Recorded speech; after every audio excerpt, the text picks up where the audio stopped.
Hi అందరికి. నాకు twins పుట్టారని మీకు అందరికి ఆల్రెడీ తెలుసు కదా. సో బంజారా సాంప్రదాయంలో దల్వా ధోకేర్ ప్రోగ్రామ్ ని 5 days తర్వాత అయితే చేస్తారు, కానీ నేను 10 days తర్వాత వెళ్తున్నాను. ఈ ప్రోగ్రామ్ ని అమ్మ వాళ్ళైతే చేస్తున్నారు. బంజారా సాంప్రదాయాల్లో ప్రతి ఆచారానికి ఒక అర్థం ఉంటుంది. ముఖ్యంగా డెలివరీ తర్వాత మదర్ ఆరోగ్యం అండ్ బేబీ రక్షణ, ఇంటి శుభం కోసం చేసే ఆచారాల్లో దల్వా ధోకేర్ చాలా ప్రత్యేకమైంది. ఇంతకు ముందు దాని గురించి నాకు డీటెయిల్ గా తెలియదు. ఇప్పుడు నేను ఈ ప్రోగ్రామ్ లో పాల్గొంటున్నా కాబట్టి దాని గురించి తెలుసుకొని మీ అందరితో షేర్ చేసుకుంటున్నాను. మా పెద్దమ్మలు నానమ్మలు ప్రేమగా శ్రద్ధగా ఈ ప్రోగ్రామ్ ని ఎలా జరిపారో మీ అందరికి ఈజీగా అర్థమయ్యేలా చెప్తాను. అసలు ఈ ప్రోగ్రామ్ ని ఎందుకు చేస్తారంటే, డెలివరీ తర్వాత తల్లి శరీరం బలహీనంగా ఉంటుంది.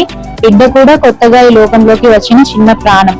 వీరిద్దరూ ఆరోగ్యంగా ఉండాలి, చెడు దృష్టి తగలకూడదు, ఇంట్లో ఆనందం నిండాలని కోరుకుంటూ ఈ కార్యక్రమాన్ని అయితే చేస్తారు. ఇది కేవలం పూజ కాదు, ఇది తల్లి కోసం చూపించే ప్రేమ, బిడ్డ కోసం చేసే ప్రార్థన, సమాజం కలిసి నిలబడే బంధం. ముందుగా ఇంట్లో పెద్దవాళ్ళు 2 చెంబులు తీసుకొని వాటిపై పసుపు మరియు బొగ్గుతో గీతలు గీస్తారు. పసుపు అంటే పవిత్రత, ఆరోగ్యం, శుభం. బొగ్గు గీతలంటే చెడు దృష్టి దూరం కావాలని చేసే గుర్తు. 2 చెంబుల్లో శుభ్రమైన నీళ్లు నింపారు. నీరంటే జీవం, తల్లి బలంగా ఉండాలి, బిడ్డ ఆరోగ్యంగా పెరగాలనే భావంతో వీటిని ఉపయోగిస్తారు. ఒక ప్లేట్ లో జొన్న పిండితో దీపం తయారు చేసి పెట్టారు. జొన్నలు బంజారా జీవన విధానంలో చాలా ముఖ్యమైన ధాన్యం, అందుకే జొన్న పిండితో దీపం చేయడం ప్రత్యేకత. అదే ప్లేట్ లో పుట్టిన బిడ్డకు కట్టే మొలతాడు, చేతులకు కాళ్ళకు కట్టే నల్లదారాలు, వీటిని పెట్టారు. ఇవి బిడ్డకు దిష్టి తగలకుండా చెడు శక్తులు దూరంగా ఉండాలని కడతారు. ఇంకో ప్లేట్ లో జొన్న పిండి, బెల్లం, కొద్దిగా నూనె కలిపి పెట్టారు. దీన్ని తర్వాత ప్రసాదంగా అందరికి పంచుతారు. మా పెద్దమ్మలు, చిన్నమ్మలు, నానమ్మలు అందరూ కలిసి నడుముకి కొంచెం రైస్ కట్టారు. యాక్చువల్లీ అమ్మ వాళ్ళ దగ్గర జొన్నలు యూజ్ చేస్తారు, కానీ అత్తమ్మ వాళ్ళ సైడ్ రైస్ యూజ్ చేస్తారు కాబట్టి నాకు రైసే కట్టారు. ఇంట్లో అన్నపూర్ణ కరుణ ఉండాలి, సంతానం వృద్ధి చెందాలి, కుటుంబం సుఖంగా ఉండాలి అనే భావనతో ఇలా చేస్తారంట. ఇంటి బయట ముందుగానే మా నానమ్మ చిన్న గుంత తవ్వి సిద్ధం చేసింది. ఆ గుంత దగ్గర సీతాఫలం చెట్టాకులు, పచ్చిగరిక అన్ని పెట్టారు. చిన్న మంట కూడా వెలిగిస్తారు. మంట అంటే పవిత్రత, చెడు శక్తుల నాశనం.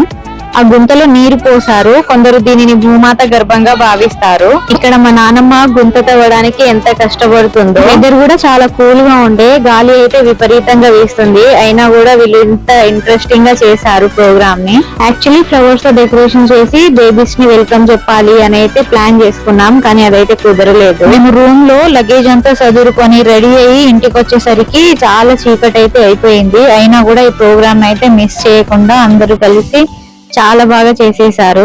బేబీస్ ని ఫ్లవర్స్ తో డెకరేషన్ చేసి మంచిగా వెల్కమ్ చెప్పాలి అని ఒక చిన్న ఆశ అండ్ పెద్ద డ్రీమ్ ఉండే నాకైతే, కానీ అదైతే అవ్వలేదు. కానీ ఈ ప్రోగ్రామ్ చేసి నన్ను సాటిస్ఫై అయితే చేసేసారు. 5 కలిసి ఆ 2 నీటి చెంబులను నా తలపై ఉంచారు. 5 అంటే అదృష్టం, శుభం తీసుకొచ్చే చేతులుగా భావిస్తారు. చెప్పాను కదా, నా నడుముకైతే ఇలా కొన్ని రైస్ ని అయితే కట్టేశారు. గుంత దగ్గరకు వెళ్లే సమయంలో నేను తలపై చెంబులతో నడుస్తూ వెళ్తుంటే చేతిలో జొన్నలు లేదా బియ్యం తీసుకొని చల్లుకుంటూ వెళ్ళాలి. ఇలా ఎందుకు చేయాలి అంటే, సంపద దారి తెరుచుకోవాలి, అడ్డంకులు పోవాలి, శుభం రావాలి అనే భావనతో చేస్తారంట. వెళ్లే టైంలో కొందరైతే అందరూ కలిసి సాంగ్స్ పాడుతూ గుంత దగ్గరికి తీసుకెళ్తారంట. మా దగ్గర అయితే ఎలాంటి సాంగ్ పాడలేదు. నిజంగా ఇలా వెళ్తుంటే చాలా హ్యాపీగా అనిపించింది.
గుంత దగ్గరకు వెళ్ళిన తర్వాత మళ్ళీ 5గురు నా తలపై ఉన్న చెంబులను దించారు. తర్వాత జొన్న పిండితో చేసిన దీపాన్ని వెలిగించారు.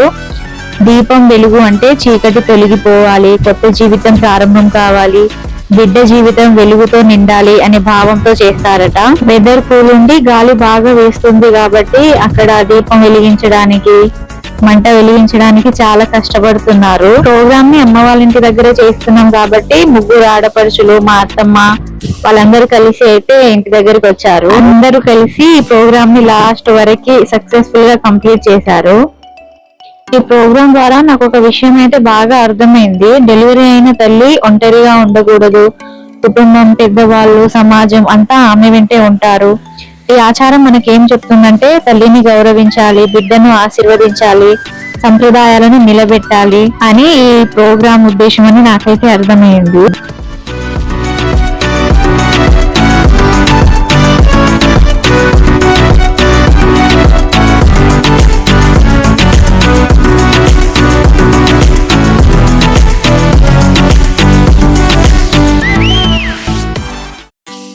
తవ్విన గుంతలో నీళ్లు పోస్తారు అని అయితే చెప్పాను కదా. అలా పోసిన తర్వాత గుంతలో ఉన్న ఆ నీటిలో కుడికాలి బొటనవేలు 3 సార్లు, ఎడమకాలి బొటనవేలు 4 సార్లు ఎవరైతే బాలింత ఉంటారో వాళ్ళు అలా అందులో ముంచాలి.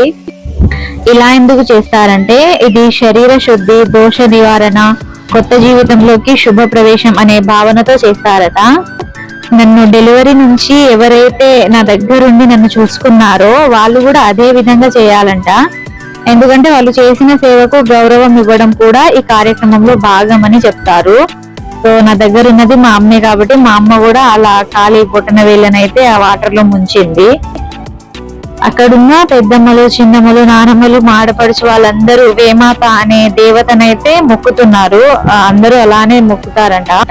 వాళ్ళు ఏమని మొక్కుతారంటే తల్లి బిడ్డలను బాగా కాపాడు, ఇద్దరు ఆరోగ్యంగా ఉండాలి, ఇంట్లో ఆనందం నిండాలి, కుటుంబం అభివృద్ధి చెందాలి అని అయితే మొక్కుతారు. ఆ మాటలు వింటుంటే చాలా ఆనందంగా అనిపించింది. మళ్ళీ రిటర్న్ ఇంటికి తిరిగి వెళ్లే టైంలో 5 మెంబర్స్ కలిసి ఆ చెంబులను నన్ను తలపై అయితే ఉంచారు. నేను తిరిగి ఇంటికి వెళ్తూ రైస్ చల్లుకుంటూ వెళ్ళాను. నా వెనకాల మా నానమ్మ గుంతలో దీపం, పచ్చిగరిక అన్ని వేసి గుంతను మట్టితో మూసేసింది. ఇలా ఎందుకు చేసిందంటే ఇది కార్యక్రమం పూర్తయిందని సూచన. మరో మా ఆడపడుచు అయితే కొడవలితో నేలపై గీతలు గీస్తూ వచ్చింది, చెడు శక్తులు వెనకాల రాకూడదనే విశ్వాసంతో. అలా రైస్ చల్లుకుంటూ ఇంటి గడప దగ్గరకు వచ్చాక చెంబులను అదే 5గురు దించేశారు. ముందుగా సిద్ధం చేసిన జొన్నపిండి బెల్లం మిశ్రమాన్ని అందరికి ప్రసాదంగా ఇచ్చారు. తర్వాత నేను మా పెద్దవాళ్ళకు నమస్కారం చేసి ఆశీర్వాదం అయితే తీసుకున్నాను. ఇంకా లాస్ట్ లో మొలతాడు అవన్నీ ప్లేట్ లో పెట్టారు కదా, ఆ మొలతాడు నా బేబీస్ కి కట్టారు, నల్లదారాలు వేశారు, కడియాలు అవి కూడా పెడతారు. ఇవి రక్షణ, ఆరోగ్యం, దృష్టి నివారణ కోసం చేస్తారు. ప్రాంతాన్ని బట్టి కొంచెం తేడాలు ఉండొచ్చు, కానీ మా సైడ్ అయితే బంజారా సాంప్రదాయాలు దల్వాదోకి ఇలా ఎంతో ప్రేమగా భక్తితో జరుపుతారు. మొత్తానికి ఈ ప్రోగ్రామ్ అయితే చాలా బాగా కంప్లీట్ అయిపోయింది. మా తల్లి బిడ్డలపై పెద్దల ఆశీర్వాదాలు ఎప్పుడూ ఉండాలి. ఇలాంటి అందమైన సంప్రదాయాలను మనం కాపాడుకుందాం. మళ్ళీ ఇంకో మంచి వీడియోతో కలుద్దాం. అంతవరకు కీప్ వాచింగ్. బాయ్.